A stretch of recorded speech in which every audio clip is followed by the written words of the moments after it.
নমস্কার বন্ধুরা, তাহলে নর্থ সিকিম ভ্রমণের আরও একটা ভিডিওতে আপনাদের স্বাগত জানাই। আজ আমাদের দ্বিতীয় দিন, আর আজ আমাদের যাত্রা শুরু হবে গ্যাংটক থেকে লাচুংয়ের উদ্দেশ্যে। এখন প্রায় 7:30টার মতো বাজে, আর আমরা যেই হোটেলটায় ছিলাম গতকাল রাতে, সেই হোটেলটারই টেরাসের মধ্যে চলে এসেছি। চলুন চারপাশটা একবার আপনাদের ঘুরিয়ে দেখাই। যেহেতু 7টা বাজে, তাই আকাশ এখনও পুরোপুরি কুয়াশাচ্ছন্ন হয়ে আছে, খুব বেশি কিছু ভালোভাবে স্পষ্ট দেখা যাচ্ছে না। আমরা চলে এসেছি হোটেলের ছাদে গ্যাংটকে। চারিদিকটা আপনারা দেখতে পেলেন যে প্রচণ্ড কুয়াশা, কোথাও কিচ্ছু দেখা যাচ্ছে না। তো এর মধ্যে আমাদের আরেকটু পরে আমাদের গাড়ি চলে আসবে। সেই গাড়ি থেকে আমাদের ওই আরেকটা গাড়ির স্ট্যান্ডে যেতে হবে। সেখান থেকে আমাদের হেভি গাড়ি আর কি দেওয়া হবে। তো সেই গাড়ি নিয়ে আমাদের আজকে যাত্রা শুরু হবে লাচুং। তো সেখানে আমাদের আজকে গন্তব্য, ওখানেই থাকতে হবে।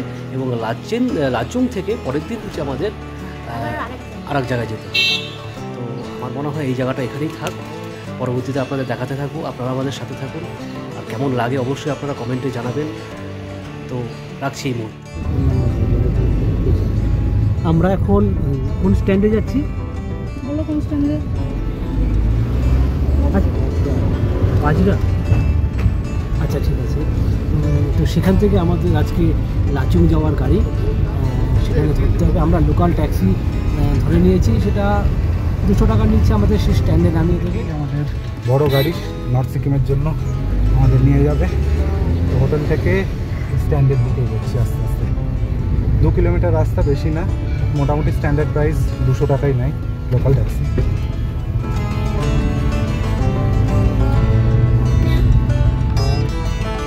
সিকিম থেকে আপনারা যেখানেই ঘুরতে যান না কেন, এখানের একটা নিয়ম আছে যে আপনাকে লোকাল ট্যাক্সি করে কিন্তু যে এদের যে সবচেয়ে বৃহত্তম ট্যাক্সি স্ট্যান্ড বাজরা ট্যাক্সি স্ট্যান্ড, সেখানে আসতে হবে। এখান থেকে কোনো দূরপাল্লার আপনাকে কিন্তু গাড়ি কিন্তু আপনার হোটেলে পিক আপ করতে আসবে না। তো সেই জন্য আমরা একটা লোকাল ট্যাক্সি ধরে আমরা এখন বাজরা বাস স্ট্যান্ডে যাচ্ছি। আর সিকিমের বেশিরভাগ হোটেল থেকে সেই স্ট্যান্ডটার দূরত্ব ওই মেরে কেটে 2 কিলোমিটার। আর এই জন্য আপনাদের ছোটো ট্যাক্সিতে এরা কিন্তু একটাই রেট বাধা দেয়, 200 টাকা দিতে হয় আর কি। চলুন তাহলে আমরা আগে বাজরা বাস স্ট্যান্ড ট্যাক্সি স্ট্যান্ডে পৌঁছাই, পরে ওখানে গিয়ে আমরা আপনাদের সমস্ত কিছু দেখাবো।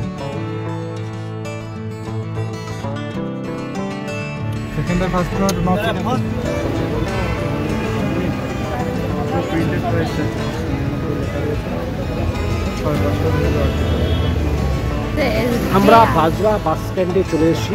বাজরা, তো এখান থেকে আমাদের সমস্ত যারা ট্যুরিস্টরা আসে সিকিমে, যারা ইস্ট সিকিম বা নর্থ সিকিম যেতে চায়, তাদের গাড়ি সব এখান থেকে ধরতে হয়। তো আমাদের স্ট্যান্ডটা রয়েছে ফার্স্ট ফ্লোরে, তাহলে আপনাদের ফার্স্ট ফ্লোরে নিয়ে যাচ্ছি, সেখান থেকে আমাদের গাড়ি ধরতে হয়।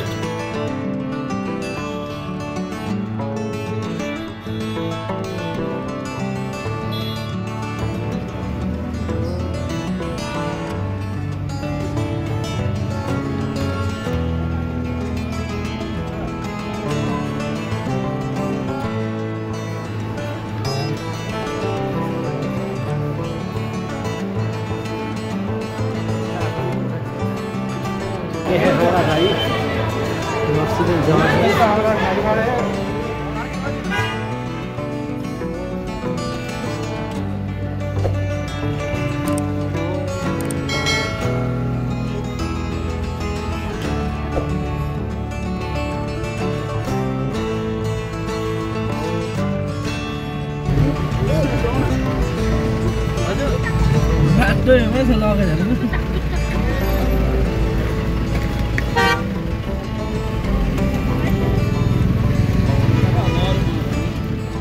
তাহলে দীর্ঘ অপেক্ষার প্রহর শেষ করার পর, আর আমাদের জরুরি কাগজপত্র সব কমপ্লিট করার পর আমাদের এখন যাত্রা শুরু হচ্ছে।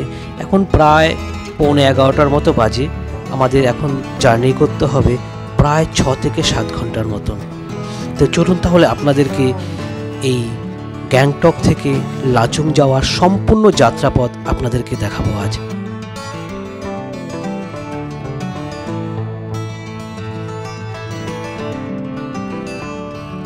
এর আগের ভিডিওতে আপনাদের বলেছিলাম না যে নর্থ সিকিম যদি আপনারা ট্যুর করতে চান, তাহলে আপনাদের কিন্তু শারীরিক এবং মানসিকভাবে প্রচণ্ড স্ট্রং হতে হবে আর ধৈর্যশীল হতে হবে।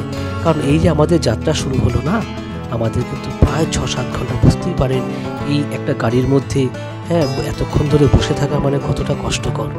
কিন্তু কিছু করার নেই, যেতে গেলে, আনন্দ উপভোগ করতে গেলে, সৌন্দর্যে আস্বাদন করতে গেলে আপনাকে তো এতটুকু কষ্ট সহ্য করতেই হবে। কিন্তু আমার একদিকে ভালো লাগছিল, আমার এই প্রথমবার যেহেতু যাত্রা মানে জার্নি করার জন্য যে একটা উৎসাহ থাকে আর কি। আর আপনারা তো জানেন যে আপনাদের জন্য আমি চেষ্টা করি সম্পূর্ণ যাত্রাপথের ভিডিওটা তুলে আনার জন্য, যাতে আমার মনে হয় যে আপনারাও আমার সাথে যাচ্ছেন আর কি, এই ফিলিংসটা জাস্ট আনার জন্য। আর আমার মনে হয় যে আপনারাও অনেকেই আমাকে কমেন্টে লেখেন যে এই ব্যাপারটা আপনারাও খুব উপভোগ করেন। কারণ এই যে আপনাদের যে ভিডিওটা আজকে দেখাচ্ছি, এখানে কিন্তু যদি বলতে চান যে বিশেষ কোনো কিন্তু কন্টেন্ট নেই, শুধু এটুকুই কন্টেন্ট যে আপনাদের ওই ভার্চুয়ালি মনে হবে আপনারাও আমার সাথে বসে আছেন এবং সেই দীর্ঘ পথের যাত্রা করছেন। যে যাত্রাটা আমি হয়তো প্রায় 6 থেকে 7 ঘন্টা করেছি, সেটা হয়তো আপনাদের পুরো যাত্রাপথটাই আপনাদেরকে 20 থেকে 25 মিনিটের মধ্যে দেখিয়ে দিতে পারবো। এর চেয়ে বেশি কিছু নেই কিন্তু। তাহলে আপনারাও সময় সুযোগ নিয়ে আপনারা ভিডিওটা দেখবেন, আর আমার মনে হয় খুব বেশি একটা বোরিং লাগবে না।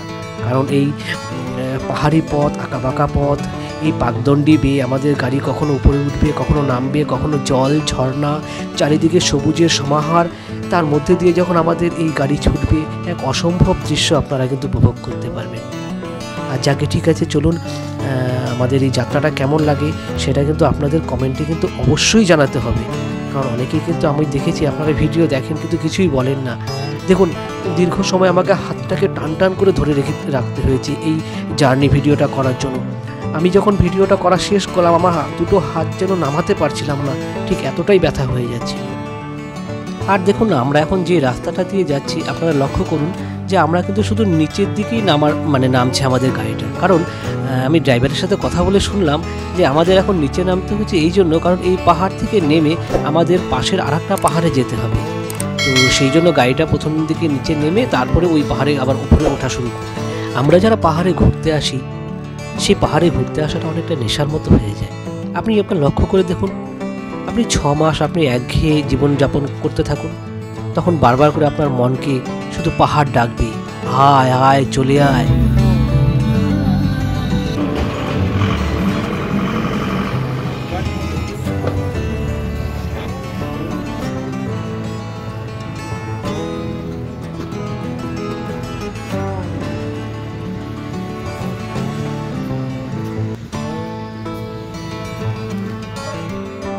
এই পেট্রোল পাম্পে আসার পর আমি একটা জিনিস লক্ষ্য করলাম, আমাদের ড্রাইভার কি করলো, পুরো গাড়ি ফুল ট্যাঙ্কি তেল ভরে নিল, আবার 1 ড্রাম তেল গাড়ির ছাদের মধ্যে নিয়ে ভালো করে বেঁধে নিয়ে রাখলো। হয়তোবা রাস্তার পথে মনে হয় আর কোনো পেট্রোল পাম্প নাও থাকতে পারে, আর তাকে যেহেতু অনেকটাই দুর্গম জায়গায় যেতে হবে, সেখানে পেট্রোল যদি শেষ হয়ে যায় ফলে অনেকটাই অসুবিধা হতে পারে। আমার মনে হয় যে সমস্ত গাড়িগুলো এখান থেকে নর্থ সিকিমের দিকে যায় সবাই ওই একই কাজ করে, তারা পর্যাপ্ত পরিমাণে জ্বালানি তারা সঞ্চয় করে নিয়ে যায়। আর আমি আর একটা কথা আপনাদের বলতে ভুলে গেছি, যখন আমাদের গাড়িটা এই বাজারা বাস স্ট্যান্ড থেকে বেরোলো, তখন কিন্তু আমি ড্রাইভারকে লক্ষ্য করলাম যে আমাদের গাড়ির পেছনে ভর্তি করে চাল, ডাল, আটা, ময়দা আরও অনেক কিছু নিয়ে নিল। আমি বললাম যে আপনারা কি এখানে মালটালও কি পরিবহন করেন? বলে কি না না, আপনারা যেই নর্থ সিকিমে যে হোটেলগুলোতে যাচ্ছেন সেখানে তো আর এখানকার মতন অত অ্যাভেলেবিলিটি মানে খাবার দাবারের কিছু নেই, তাই আমরা যখন ওদিকে যাই তখন এখান থেকে সমস্ত কিছু বয়ে নিয়ে যাই। তো যাকে এরকম নানা রকম গল্প করতে করতে আর অসাধারণ কিছু পাহাড়ি দৃশ্য দেখতে দেখতে যখন আমাদের গাড়িটা এগিয়ে যেতে লাগলো, আমার মনে হয় ওই দীর্ঘ যাত্রাপথের ক্লান্তি নিমেষেই সব ভ্যানিশ হয়ে গেল। আর আমরা উপভোগ করতে লাগলাম। এই তো কিছুদিন আগেই, গতকাল তার 2 দিন আগেই তো একঘেয়েমি জীবন কাটাচ্ছিলাম প্রবল গরমের মধ্যে। আর দেখুন এখন যেখানে যাচ্ছি বা এখন যেখানে আছি, কত সুন্দর ওয়েদার, আর কেমন যেন একটা ফুরফুরে ঠান্ডাও লাগছিল, যেটা খুব উপভোগ লাগছিল। আর যখন মিষ্টি রোদ এসে এরকম চারপাশে প্রকৃতিকে উজ্জ্বল করে দিচ্ছিল, আর সেই হরেক রকম বৈচিত্র্যের মধ্য দিয়ে যখন আমাদের গাড়িটা ধু ধু করে এগিয়ে যাচ্ছিল, কি যে মজা লাগছিল, কি যে আনন্দ লাগছিল, এটা মনে হয় আপনাদেরকে আমি ভাষায় প্রকাশ করতে পারবো না। ভেতরের অন্তঃস্থল থেকে সেই আনন্দগুলো উঠে আসে। কারণ আমার মনে হয় যে মানুষ এমন কেউ নেই যে এরকম পাহাড়ি পথে যাত্রা করতে পছন্দ করে না, যদি একটু শারীরিক বা মানসিকভাবে একটু শক্তপোক্ত হয়। কিন্তু সেই যাত্রাপথটা যখন আপনারা টিভির মাধ্যমে বা মোবাইলের মাধ্যমে এরকম আপনারা ঘরে বসে দেখবেন, তখন সেই মজাটাও কিন্তু একবারে কোনো অংশে কম নয়। কারণ আমাকে অনেকেই বলেছে, কারণ দেখুন এই যে ভিডিওটা আপনাদের সামনে আমি নিয়ে এসেছি না, এই এতটা যাত্রাপথ এতটা ভিডিও আমি হলফ করে বলতে পারি কেউ কিন্তু দীর্ঘ সময় এরকম হাত তুলে ক্যামেরা ধরে রাখতে পারবে না। আর আপনারা তো জানেন যে এই যে রাস্তাটা দিয়ে যাচ্ছে, যখন ডানে বায়ে টার্নিং নিচ্ছে, আমার শরীরের ব্যালেন্সটাও ঠিকঠাক রাখতে হচ্ছিল। কারণ আমি তো কোনো কিছু ধরে ছিলাম না, শুধুমাত্র দু হাত দিয়ে ক্যামেরাটা ধরে রেখেছিলাম যাতে কখনো যাতে কোনো ঝাঁকুনি যাতে না ওঠে আর কি। আর হ্যাঁ, আরেকটা কথা আপনাদের বলা হয়নি, ড্রাইভার আমাদের আজকে যে রাস্তাটা দিয়ে নিয়ে যাচ্ছে, দেখুন মনে হচ্ছে না একটা সাধারণ একটা আমাদের বিভিন্ন পাড়ার গলি বা ওরকম টাইপের রাস্তা, বিশেষ কোনো গাড়ি ঘোড়া নেই। আসলে এই রাস্তাটা দিয়ে নিয়ে যাচ্ছে, এই রাস্তাটার খানিকটা দূরত্ব কম, নাম্বার 1। আর ড্রাইভার বলল যেই হাইওয়েটা দিয়ে মূলত যেতে হয় সেই হাইওয়েটার রাস্তা নাকি কন্ডিশন অনেকটাই খারাপ, তো যাকে আর ওখানে নাকি গাড়িও যেতে দিচ্ছে না তার কথা অনুযায়ী। কিন্তু ড্রাইভার যা বলছে সেটাই এখন মেনে নিতে হবে। কিন্তু আমার মনে হয় এই রাস্তাটা দিয়ে যাওয়ার ফলে কিন্তু আমরা ওই তিস্তার পাড়ে যে ভেঙে পড়া যে জায়গাগুলো রয়েছে কি ভয়ঙ্কর অবস্থায়, সেই জায়গাগুলো হয়তো দেখতে পাচ্ছি না। গাড়ির জন্য আটক গয়া কি ঠিক আছে, তোমরা সব ঠিকঠাক চলছে তো? বাকিরা কি বলছো? দেখো মন ভাঙার কোনো ব্যাপার নেই, এত কিছু ভাঙাভাঙি করতে যাও না, জোড়া দেওয়ার মতো আঠা নেই।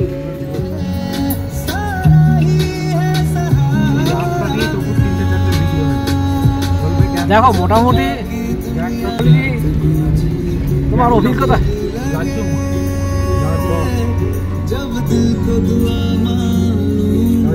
বললে কবার গেছি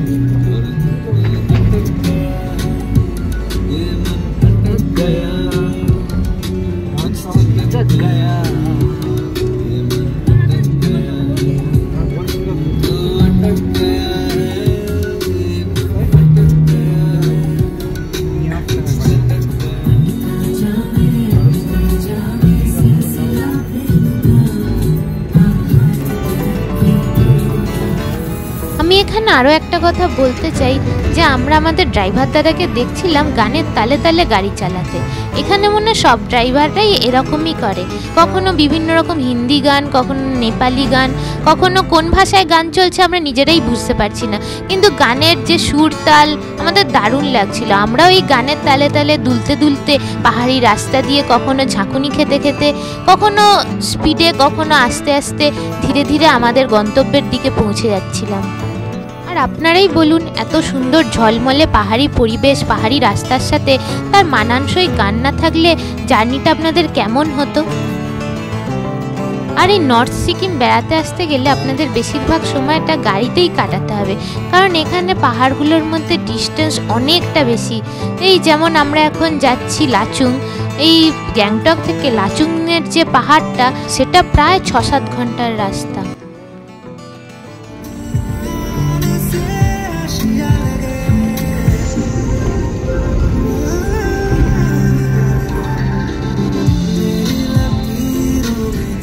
कौन कौन सा साइट सीइंग मिलेगा जाने के वक्त? बटरफ्लाई है और अमिताभ बच्चन फॉल, 2 मिलेगा। बस कुछ भी नहीं, नॉर्मली कुछ भी नहीं है। इस रोड में कुछ भी नहीं। Oh my God. আমরা গ্যাংটক থেকে বেরিয়েছি প্রায় 2.5 ঘন্টা হয়ে গেল, আর প্রায় 2.5 ঘন্টা পরে আমরা একসঙ্গে এত লোকজন দেখতে পেলাম। এরাও আমাদের মধ্যেই লাচেন বা লাচুং যাওয়ার পথে এখানে একটুখানি চা বিরতির জন্য দাঁড়িয়েছিল, কিছুটা ছবি তোলা, আর তার সঙ্গে ওই যে দূরে একটা ছোট্ট মতো ঝর্ণা দেখা যাচ্ছে, ওদিকেও অনেকজন ছবি তোলার জন্য ভিড় করেছে। তবে আমরা দাঁড়ালাম না, কারণ আমাদের আরও অনেক দূর যেতে হবে, আর দিন থাকতে থাকতেই আমরা যাতে পৌঁছে যাই তার চেষ্টা করছি। কারণ এখানে রাস্তা তো আপনারা দেখতেই পাচ্ছেন, এই যে এতক্ষণ ভালো রাস্তা ছিল, এবারে একটু এবড়ো খেবড়ো। শুনলাম আরও যত এগোবো আরও ভাঙাচোরা রাস্তা নাকি শুরু হবে, তো আমরা চেষ্টা করছি সেই জন্য আগেই যাতে পৌঁছে যাওয়া যায়। তাহলে বন্ধুরা কি মনে করছেন? এই যে দেখুন আপনারা এতক্ষণ ধরে প্রায় 15 মিনিট ধরে ভিডিওটা দেখছেন, দেখুন দেখতে দেখতে আপনারা হাঁপিয়ে গেছেন না? আমি নিশ্চিত আছি আপনারা হাঁপিয়ে গেছেন। তাহলে একবার ভাবুন যে আপনারা এই 15 মিনিটের জার্নি পথ দেখতে যদি এতটা হাঁপিয়ে যান, অথচ কিন্তু অতটাও নিরস জার্নি ছিল না, কিন্তু দুধারে এক অপরূপ সৌন্দর্য, অপরূপ পাহাড়ি ল্যান্ডস্কেপ দেখতে দেখতে। আর তাহলে আমাদের কথা একবার ভাবুন যে আমরা দীর্ঘ 7 ঘন্টা ধরে ওই পা ভাঁজ করে একভাবে বসে আছি, আমাদের অবস্থাটা কেমন রয়েছে। কিন্তু কি বললাম, ওই যে আপনি যদি সৌন্দর্যকে উপভোগ করতে চান, কষ্ট তো স্বীকার করতেই হবে। আর যদি কষ্টের মধ্যে দিয়ে সেই আনন্দটা, সেই সৌন্দর্যটা বা সেই পাহাড়ি যে দৃশ্যপট, সেগুলোকে তো কোনোভাবে মিস করা যাবে না।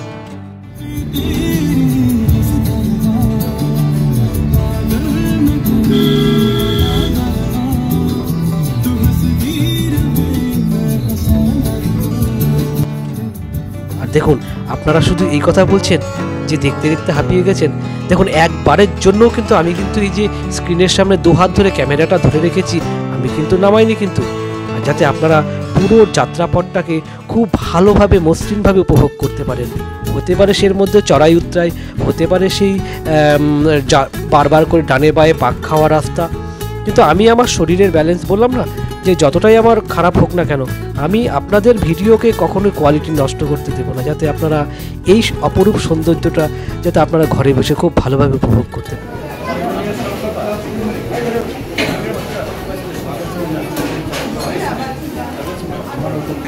লাচুং যাওয়ার পথে আমাদের লাঞ্চটা তাহলে এখানেই সেরে নিতে হচ্ছে সবার সাথে। এখানে কুপনের ব্যবস্থা দেখলাম দেওয়া আছে, যদিও আমাদের প্যাকেজ ট্যুর, সুতরাং আমাদের টাকা পয়সার ব্যাপার ছিল না। তো আমরা যেন লাঞ্চ সেরে আমরা এবার কিন্তু পরবর্তী আমাদের যাত্রা শুরু।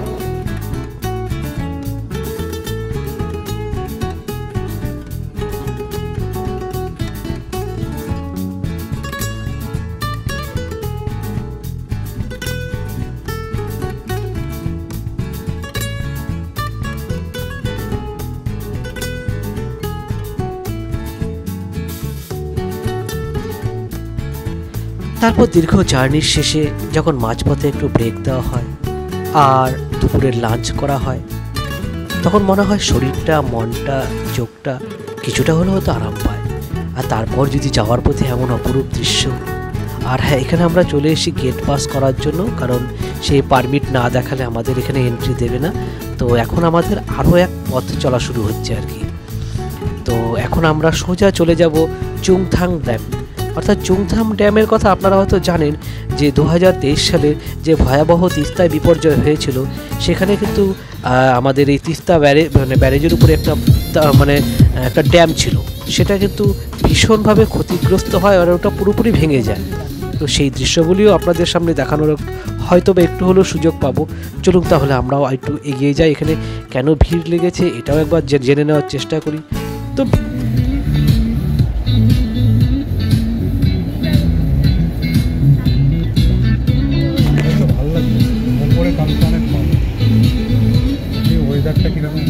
দেখুন, সকালে যখন আমরা যাত্রা শুরু করেছিলাম, একদম সকাল বলেছিলাম 11:15টার সময়, এক ঝকঝকে চকচকে ওয়েদার ছিল আর প্রকৃতি যেন এক উজ্জ্বলতায় পরিপূর্ণ ছিল। আর আপনারা তো জানেন যে পাহাড়ের সন্ধে খুব তাড়াতাড়ি নেমে আসে। দেখুন, আমরা যত এগিয়ে যাচ্ছি, দেখুন আকাশ কিন্তু অনেকটাই কিছু অন্ধকার হওয়া শুরু হয়ে গেছে অলরেডি। সেই সকালের মতন দৃশ্যাবলী বা চারপাশের যে প্রকৃতির উজ্জ্বলতা, সেটা কিন্তু লক্ষ্য করা যাচ্ছে না, অনেকটাই ঘোলাটে হয়ে এসছে।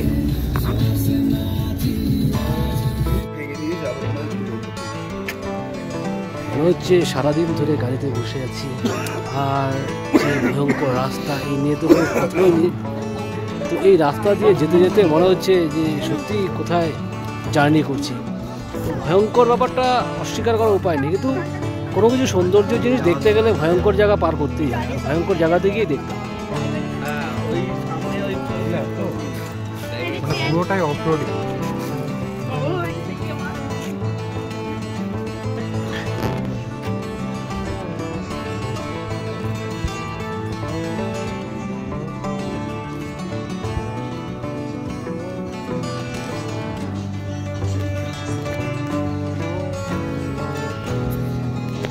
এখন বাজে প্রায় 3:30টার মতন।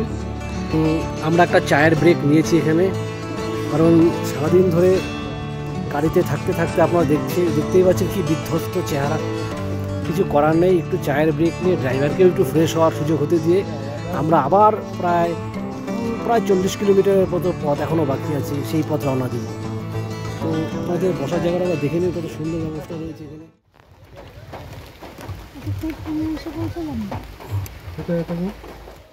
এখানে ওই সিকিমে ঢোকার যে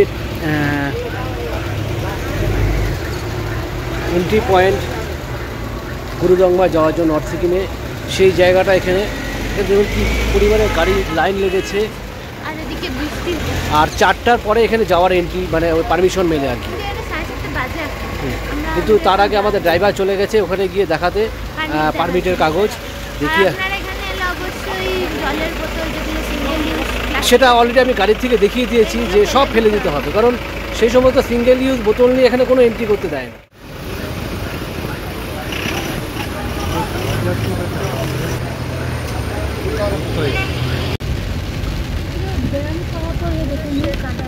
कौन सा डैम? डैम नहीं पड़ेगा रास्ते में, और डैम नहीं दिखेगा रास्ते से।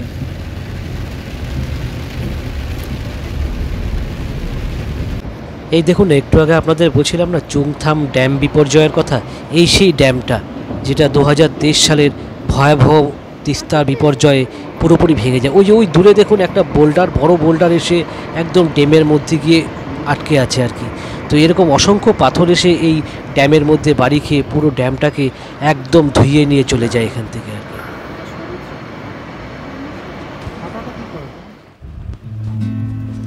তো এই বিপর্যয় হওয়ার পর থেকে এখানকার গাড়ি ঘোড়া চলাফেরা খুবই কাস্টমাইজ হয়ে গেছে, খুব সাবধানে। এখানে বোধহয় কিছু বেইলি ব্রিজ তৈরি করে দেওয়া হয়েছে সেনাবাহিনীর পক্ষ থেকে।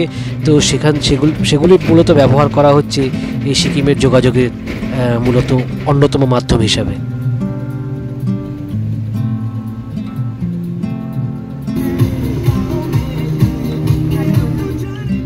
তাহলে দৃশ্যমানতা কমতে কমতে প্রায় সন্ধ্যা নেমে এলো, আর আমাদের হোটেলও খুব কাছে, আর বেশি দূরে নয়। আশা করা যায় কিছুক্ষণের মধ্যেই পৌঁছে যাব। 18:04 মানে আমরা প্রায় 10:30টার সময় সেই গ্যাংটক থেকে রওনা দিয়েছিলাম, আর এখন প্রায় 6:30টার মতো বাজে। আপনারা বুঝতেই পারলেন সারাদিন আমাদের প্রায় গাড়িতেই কেটেছে। তো দীর্ঘ প্রায় 7 ঘন্টার পথ পার করার পরে আমাদের গ্যাংটকের পর লাচুংয়ে আমাদের প্রথম রাত্রিবাসের জন্য আমরা চলে এসেছি। তো মনে হচ্ছে হোটেল যেটা, তাই তো এই আমাদের হোটেল আমরা দেখতে পাচ্ছি। তো আমাদের এখানেই থাকতে হবে। আগামীকাল আমাদের গন্তব্য থাকবে লাচেন। তো চলুন তাহলে আমাদের দীর্ঘ ক্লান্তির পথ আমরা এবার একটু রুমে গিয়ে একটু ফ্রেশ হওয়ার চেষ্টা করি। চলুন।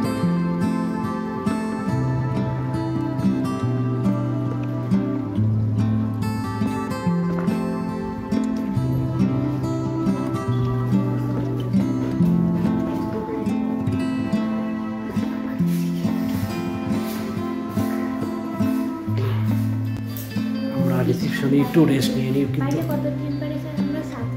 হ্যাঁ 8 ডিগ্রি টেম্পারেচারটা আপনাদের একটু দেখাচ্ছি। আমি অ্যাপটা ইনস্টল করে নিই। তো সত্যি ভীষণ ঠান্ডা।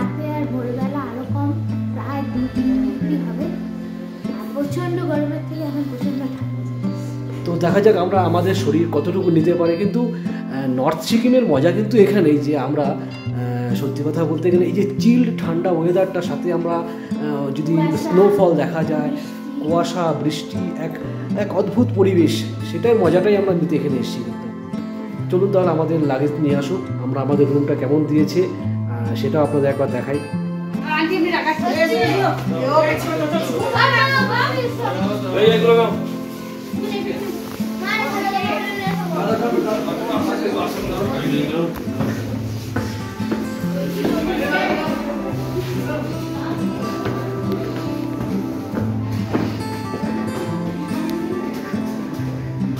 কোন ঘর?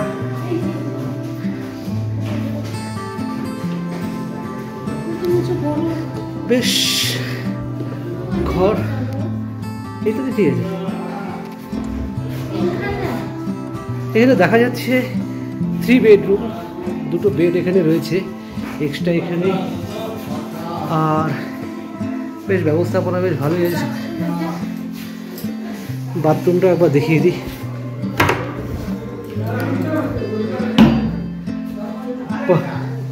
বেশ ঝা চকচকে। দীর্ঘ 7 ঘন্টা জার্নি করার পরে যখন একটু বিছানা যখন চোখে পড়ে আর কি, তখন মনে হয় কখন শরীরটাকে হালকা করে দিয়ে বিছানার উপর ফেলে দেবো আর কি। আর কিছুই না, আর কি চেষ্টা করছি এটাই। চলুন দেখি লাগেজগুলো দিয়ে গেল কিনা। চায়ের সাথে চা খাওয়ার পর খাচ্ছি পকোড়া। তাহলে বন্ধুরা আজকের ভিডিওটা এখানেই রাখছি। আগামীকাল সকালে আমাদের যাত্রা শুরু হবে লাচুং, ইয়ানথাম ভ্যালি আর 0 পয়েন্টের উদ্দেশ্যে। তো আগামীকাল সেই পথে আপনাদের সাথে আবার দেখা হবে। আপনারা ভালো থাকবেন, সুস্থ থাকবেন।